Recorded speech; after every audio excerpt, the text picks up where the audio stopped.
সবাইকে স্বাগত জানাচ্ছি আমাদের আজকের এই বিশ্লেষণমূলক আলোচনায়। আজ আমরা এমন একটা বিষয় নিয়ে কথা বলবো যা নিয়ে শতাব্দীর পর শতাব্দী ধরে স্কলারদের মধ্যে রীতিমতো তুমুল তর্ক-বিতর্ক চলছে। ভাবা যায়, প্রাচীন গ্রিক দার্শনিক অ্যারিস্টটল রাষ্ট্রবিজ্ঞানকে একদম মাস্টার সায়েন্স বা শ্রেষ্ঠ বিজ্ঞান বলে অত্যন্ত সম্মানের চোখে দেখতেন। কিন্তু সময় গড়ানোর সাথে সাথে আধুনিক যুগের সমালোচকরা এই দাবির ওপর বিরাট এক প্রশ্নচিহ্ন দাঁড় করিয়ে দিয়েছেন। আসলেই কি এ শাস্ত্র ফিজিক্স বা কেমিস্ট্রির মতো একদম নিখুঁত কোনো বিজ্ঞান? চলুন আজ আমরা এই ঐতিহাসিক বিতর্কের একদম গভীরে ঢুকে দুটো দিকই খুব সহজ ভাষায় বিশ্লেষণ করে দেখি। আমাদের পুরো আলোচনার একদম কেন্দ্রে রয়েছে একটাই বেসিক প্রশ্ন, রাষ্ট্রবিজ্ঞান কি আদৌ কোনো বিজ্ঞান? আর এই একটামাত্র প্রশ্নই আধুনিক চিন্তাবিদদের দুটো সম্পূর্ণ আলাদা শিবিরে ভাগ করে দিয়েছে।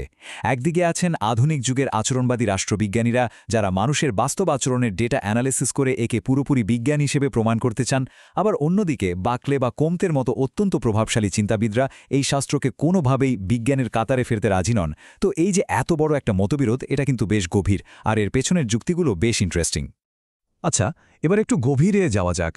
বিখ্যাত চিন্তাবিদ মেটল্যান্ড একবার খুব তীক্ষ্ণ আর কিছুটা মজার ছলে একটা কথা বলেছিলেন। তিনি বলেছিলেন, যখন আমি কোনো পরীক্ষায় এমন প্রশ্নপত্র দেখি যার শিরোনাম রাষ্ট্রবিজ্ঞান, তখন আমার দুঃখ হয় শিরোনামটির জন্য, প্রশ্নগুলোর জন্য নয়। একটু ভেবে দেখলে বোঝা যায়, এই একটা কথার মাধ্যমে কিন্তু পরিষ্কার হয়ে যাচ্ছে যে অনেকেই রাষ্ট্রবিজ্ঞানকে প্রকৃত বিজ্ঞান বলে মনে করেন না। কিন্তু কথা হলো, এই উপহাসের পেছনে আসল কারণটা কি? কেন তারা একে বিজ্ঞান বলে মানতে একদমই নারাজ? এই কারণটা বুঝতে হলে সাধারণ বিজ্ঞান আর রাষ্ট্রবিজ্ঞানের কাজের জায়গার মধ্যে যে বিশাল একটা পার্থক্য আছে সেটা আগে ধরতে হবে। ধরুন ফিজিক্স বা কেমিস্ট্রির মতো বিষয়গুলোর কথা। এদের নিজস্ব একদম নিয়ন্ত্রিত ল্যাবরেটরি থাকে, তাই না? সেখানে মাইক্রোস্কোপ থাকে, টেস্ট টিউব থাকে, আর বিজ্ঞানীরা নিজেদের মতো করে একটা নির্দিষ্ট পরিবেশ তৈরি করে নিতে পারেন। কিন্তু রাষ্ট্রবিজ্ঞানের ল্যাবরেটরি কোনটা? এই বিশাল, প্রতিনিয়ত বদলে যাওয়া মানব সমাজ আর সংসদ ভবনগুলো।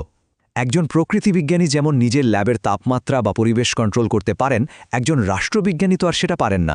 কারণ তার বিষয়বস্তু হল এই জটিল সমাজ আর প্রতিনিয়ত বদলে যাওয়া মানুষ। যারা রাষ্ট্রবিজ্ঞানকে বিজ্ঞান বলতে চান না, তাদের মূলত চারটে শক্ত যুক্তি আছে। প্রথমত, ওই যে একটু আগেই দেখলাম, নিয়ন্ত্রিত ল্যাবরেটরির অভাব। দ্বিতীয় যুক্তিটা হল নির্ভুল ভবিষ্যদ্বাণী করা অসম্ভব। বস্তুজগৎ নির্দিষ্ট প্রাকৃতিক নিয়ম মেনে চলে, কিন্তু মানুষের রাজনৈতিক আচরণকাল কেমন হবে সেটা কি আগে থেকে শতভাগ নিখুঁতভাবে বলা সম্ভব? একদমই না। তৃতীয়ত, সর্বজনীনতার অভাব। একটা দেশের রাজনৈতিক গবেষণার ফল অন্য একটা দেশে গিয়ে হুবহু নাও মিলতে পারে। আর চতুর্থ এবং সম্ভবত সবচেয়ে গুরুত্বপূর্ণ যুক্তিটা হল চরম নিরপেক্ষতার অভাব। একজন বিজ্ঞানীর গবেষণায় কোনো পার্সোনাল বায়াস থাকে না, কিন্তু রাষ্ট্রবিজ্ঞানীরা তো এই সমাজেরই অংশ। তাই তাদের নিজেদের আর্থসামাজিক অবস্থান তাদের চিন্তাভাবনাকে কিছুটা হলেও প্রভাবিত করে। তারা পুরোপুরি মূল্যমান নিরপেক্ষ হতে পারেন না। এতক্ষণ তো আমরা বিরোধীদের কথা শুনলাম, এবার মুদ্রার উল্টো পিঠটাও একটু দেখা যাক। স্যার ফ্রেডরিক পোলক এখানে দারুণ একটা কথা বলেছেন। তার মতে, যারা রাষ্ট্রবিজ্ঞানকে বিজ্ঞান বলতে নারাজ, তারা আসলে বিজ্ঞান বলতে কি বোঝায় সেটাই পুরোপুরি জানেন না। বিজ্ঞানের মানেই যে শুধু ল্যাবরেটরি আর টেস্ট টিউবের মধ্যে আটকে থাকা, বিষয়টা কিন্তু এমন নয়। পোলকের মতে বিজ্ঞান হল পর্যবেক্ষণ আর অভিজ্ঞতার মাধ্যমে অর্জন করা সুসংবদ্ধ জ্ঞান বা অর্গানাইজড নলেজ। আর ঠিক এই অ্যাঙ্গেল থেকে দেখলে অন্যান্য বিজ্ঞানের মতোই পর্যবেক্ষণ আর ডেটা কালেক্ট করার মাধ্যমে রাষ্ট্রবিজ্ঞানকেও বিজ্ঞানের মর্যাদায় দেখা পুরোপুরি সম্ভব। এখন এই পুরো বিতর্কের সবচেয়ে ইন্টারেস্টিং বিষয়টা হল, সময়ের সাথে সাথে রাষ্ট্রবিজ্ঞানের ডেটা সংগ্রহের পদ্ধতিতে কেমন জাদুকরী একটা বিবর্তন এসেছে। শুধু থিওরি নয়, বরং ফ্যাক্টস বা ডেটার ওপর ভিত্তি করে এই শাস্ত্র কতটা এগিয়েছে সেটা দেখলেই বোঝা যায়। একদিকে কার্ল মার্কস বা ফ্রেডরিক অ্যাঙ্গেলসের মতো স্কলার্সরা সমাজ বিকাশের বৈজ্ঞানিক ব্যাখ্যার জন্য ঐতিহাসিক ডেটা ব্যবহার করেছেন। অন্যদিকে আধুনিক আচরণবাদীরা এখন সরাসরি গণিত, পরিসংখ্যান আর ডেটা অ্যানালিসিসের মতো মডার্ন টুলস ব্যবহার করছেন।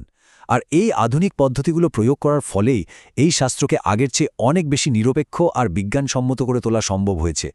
এই জায়গায় এসে লর্ড ব্রাইস একটা চমৎকার তুলনা টেনেছেন, যা পুরো কনসেপ্টটাকে একেবারে জলের মতো পরিষ্কার করে দেয়। মানুষের আচরণ যে কতটা জটিল সেটা তো আমরা সবাই জানি। তাই লর্ড ব্রাইস বলেছেন, রাষ্ট্রবিজ্ঞান হল একটা অসম্পূর্ণ বিজ্ঞান, ঠিক যেমন আবহাওয়াবিদ্যা বা মিটিওরোলজি। আবহাওয়া দপ্তর অনেক সায়েন্টিফিক ডেটা অ্যানালিসিস করে বৃষ্টির পূর্বাভাস দেয় ঠিকই, কিন্তু সেটা কি সবসময় 100% মেলে না। ঠিক একইভাবে মানুষের সমাজ আর রাজনৈতিক আচরণ নিয়ে বিজ্ঞানসম্মত উপায়ে এত রিসার্চ হলেও তার রেজাল্ট সবসময় একদম নিখুঁতভাবে প্রেডিক্ট করা যায় না। তাই এটা বিজ্ঞান ঠিকই, তবে মানুষের জটিল বিহেভিয়ারের কারণে এটি মূলত একটি অসম্পূর্ণ বিজ্ঞান। তাহলে এখানকার সবচেয়ে গুরুত্বপূর্ণ টেকআওয়ে হলো এত তর্ক বিতর্কের পরও আমরা কিন্তু কোনো নেতিবাচক সিদ্ধান্তে পৌঁছাতে পারছি না। মানুষের সমাজ আর রাজনৈতিক জীবন নিয়ে রাষ্ট্রবিজ্ঞানীদের অভিজ্ঞতা তো প্রতিদিনই বাড়ছে। গবেষণার কাজে প্রতিনিয়ত যুক্ত হচ্ছে নিত্য নতুন আধুনিক আর সায়েন্টিফিক মেথড। তাই ফিজিক্স বা কেমিস্ট্রির মতো একদম নিখুঁত না হলেও লর্ড ব্রাইসের ভাষায় রাষ্ট্রবিজ্ঞানকে একটি প্রগতিশীল বিজ্ঞান বা প্রোগ্রেসিভ সায়েন্স বলাই সবচেয়ে বেশি লজিক্যাল। মানে এটা এমন একটা বিজ্ঞান যা ক্রমাগত নিজেকে আরও উন্নত, আরও পারফেক্ট আর আরও সুসংবদ্ধ করে তুলছে। রাষ্ট্রবিজ্ঞান যে একটা প্রগতিশীল বিজ্ঞান সেটা তো এতক্ষণে বেশ ভালোভাবে বোঝা গেল, কিন্তু এই শাস্ত্রের আসল সীমানাটা ঠিক কতদূর? এটা কি শুধুই রাষ্ট্রের গণ্ডিতে আটকে আছে, নাকি সাধারণ ব্যক্তি, বিভিন্ন গ্রুপ, আন্তর্জাতিক সম্পর্ক, এমনকি রাজনৈতিক কনফ্লিক্ট মেটানোর মতো জটিল বিষয়গুলো এর ভেতরে করে? সাবেকি যুগের চিন্তাভাবনা থেকে বেরিয়ে এসে আধুনিক রাষ্ট্রবিজ্ঞান কিভাবে তার ডানা মেলেছে সেটা সত্যি খুব কৌতূহল জাগায়। আমাদের আগামী বিশ্লেষণগুলোতে এই প্রসারিত সীমানা নিয়ে বিস্তারিত আলোচনা থাকবে, তবে আজকের মতো এই বৈজ্ঞানিক বিতর্কের সমাপ্তি আমরা এখানেই টানছি। কিন্তু শেষে একটা প্রশ্ন থেকেই যায়, সমাজের এই যে এত এত জটিলতা, এত বৈচিত্র্য, এগুলোকে কি সত্যিই কোনোদিন সম্পূর্ণভাবে একটা নির্দিষ্ট গাণিতিক সূত্রের ফ্রেমে বাঁধা সম্ভব হবে? বিষয়টা ভেবে দেখার মতোই বটে। পরবর্তী আলোচনায় আবারও নতুন কোনো বিষয় নিয়ে কথা হবে।